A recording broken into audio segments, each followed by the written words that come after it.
Dear friends, here with me today is our beloved lecturer, Oliver Gray. Hello, Oli.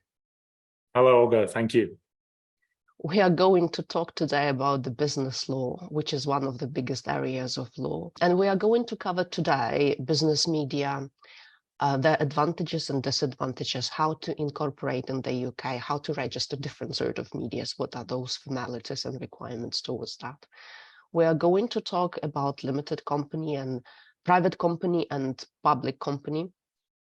And there's directors and shareholders and issues which may be relevant in that regard. And then in the end of today's lecture, we're going to cover a little bit complex multiple choice question, because I've had from many students who attempted the SQ1 that the questions in the actual exam might be slightly more difficult or much more difficult than those which you may face while training with different providers.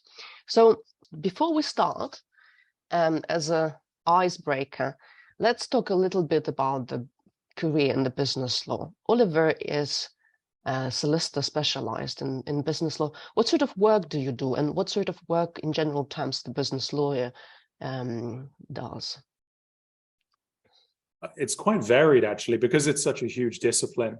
So some of the most common pieces of work that I've been involved in with business law have been things like drafting shareholder agreements, and usually just, I guess, facilitating things that people are hoping to do with their companies, like some kind of restructure or the issue of further shares, which could involve things like preemption. People obviously just want to make sure that they do everything right. And because it's quite a complex area of law, there's a lot of considerations. So every time anyone wants to change anything in a company, they quite often speak to a business lawyer. One thing I'd say that the business lawyers are not all that often involved in anymore is the actual incorporation of businesses, because it's something that is frequently dealt with by agents who are usually cheaper as well. Taking into account your experience of being an actual practitioner and someone who also is qualified solicitor, obviously you qualified via the previous route, you had a training contract, but still we used to cover absolutely the same sort of things in LPC exams. So in your opinion, what are the most difficult topics within the business law, and on which students should focus a little bit more? Taxation is a hugely difficult area, I think, of business law, and it's massively misunderstood as well, I think, by a lot of people. It's why we have so many specialists who purely focus on that area of business law.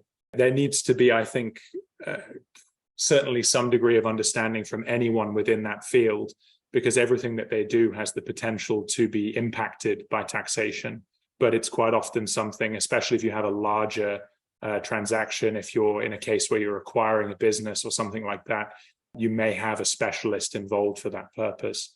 And again, things like corporate insolvency, it's a huge area of law just in and of itself. And that's why, again, we have insolvency practitioners and we have solicitors who are purely specialized in corporate insolvency. It's not something that I would expect the average sort of business lawyer to have a very detailed understanding of. Of course, there should always be an understanding of some of the key points, issues like wrongful and fraudulent trading and you know, the general procedures for things like administration, liquidation. But the detailed understanding of how it all works and how to actually implement these procedures and things like that is something that should be left to specialists.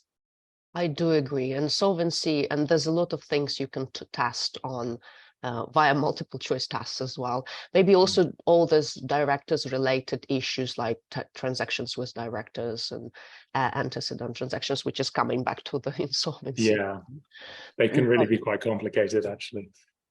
Thank you very much.